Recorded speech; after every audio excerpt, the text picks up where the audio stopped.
शादी की पहली रात और बदसूरत बीवी। शादी की पहली रात शौहर कमरे के अंदर दाखिल हुआ। अंदर जाकर देखा तो उसकी बीवी बेड पर बैठी हुई थी।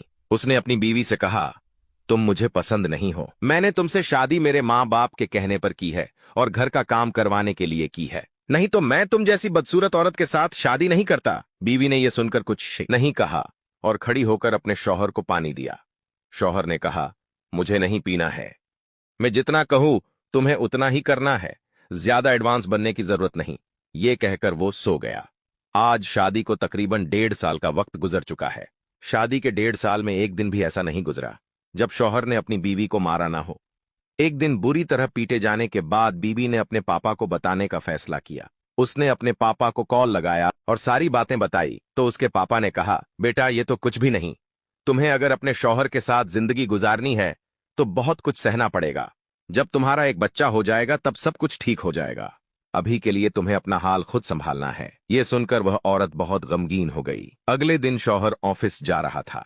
जब शौहर को अपने टेबल पर घड़ी और रुमाल न मिला तो वह बहुत गुस्से हो गया और उसने गुस्से में अपनी बीवी को 2 थप्पड़ मार दिया और कहा कि मैंने तुम्हें किस लिए रखा है, तुम एक काम ढंग से नहीं कर पाती और चाय को भी अपनी तरह बदसूरत बना दिया है। थोड़ा काम पे ध्यान दिया करो। कुछ देर बाद औरत के मोबाइल पर उसके भाई का कॉल आया। उसने औरत से कहा कि तुम्हारा शौहर रोज तुम्हारे ऊपर हाथ उठाता है, क्या यह बात सही है?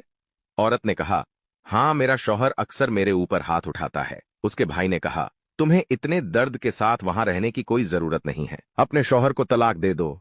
ऐसे लोगों के साथ जिंदगी गुजारना बहुत मुश्किल है। मैं अभी जो कहता हूं वो करो, बाकी मैं संभाल लूंगा। औरत ने अपने भाई से कहा कि तुम मुझे आज के बाद कभी कॉल मत करना। यह कहकर उसने कॉल काट दिया। कुछ दिनों बाद जब शौहर अपने घर पर था, उस वक्त औरत के भाई ने औरत के मोबाइल पर एक मैसेज किया। उस वक्त औरत घर काम कर रही थी, इसलिए वह अपने भाई का मैसेज नहीं देख पाए, लेकिन उसके शौहर ने औरत के भाई का मैसेज देख लिया। वह अपनी बीवी के पास आता है और पूछता है कि यह क्या है, तुम्हारे भाई ने क्या मैसेज लिखा है कि कोई समस्या हो तो बताना। कौन सी समस्या और क्या बताना है? क्या तुम्हें कोई समस्या है जो मैं नहीं जानता? यह कहकर उसने अपनी बेल्ट निकाली और अपनी बीवी को मारने लगा। बीवी चुपचाप सारा जुल्म सहती रही। कुछ दिनों बाद औरत को पता लगा कि वह उम्मीद से है, उसे बच्चा होने वाला है। उसे पता लग गया कि वह अब अकेली नहीं है, इसलिए वह खुशी खुशी अपने शौहर के पास गई और कहा कि मैं उम्मीद से हूं और हम दोनों माँ बाप बनने वाले हैं। यह सुनकर शौहर चौंक गया और कहने लगा, क्या तुम उम्मीद से हो? तुम्हें यह करने को किसने कहा था? क्या मैंने तुम्हें कहा था? तुमने दवाई क्यों नहीं खाई? मैं तुम्हारे इस बदसूरत चेहरे के साथ बच्चा पैदा नहीं करना चाहता, वरना वह भी तुम्हारे जैसा ही होगा। चुपचाप कल जाकर दवाई पी लेना, वरना मैं तुम्हें मार डालूंगा। यह सुनकर बीवी पूरी रात रोती रही और सोचती रही कि मुझे कुछ करना होगा, मुझे अपनी परेशानी का हल ढूंढना होगा। अब तक सिर्फ मैं अकेली थी, लेकिन अब मेरा बच्चा भी है। अगली सुबह औरत अपना बैग तैयार कर रही थी। उसका शौहर चिल्लाता है कि मेरा नाश्ता कहाँ है और यह सब तुम क्या कर रही हो? बिना बताए बैग पैक करके कहाँ जा रही हो? बीवी ने जवाब दिया कि आपको और आपकी जेल को छोड़कर हमेशा के लिए यहां से जा रही हूं। तुम मुझे हमेशा बदसूरत और नौकरानी कहते हो, लेकिन मैंने तुम्हें कुछ नहीं कहा। लेकिन अब मेरे बच्चे का सवाल है। जो आदमी अपने बच्चों को मारना चाहता हो वह एक बुरे इंसान के अलावा कुछ नहीं है। मैं ऐसे इंसान के साथ नहीं रह सकती।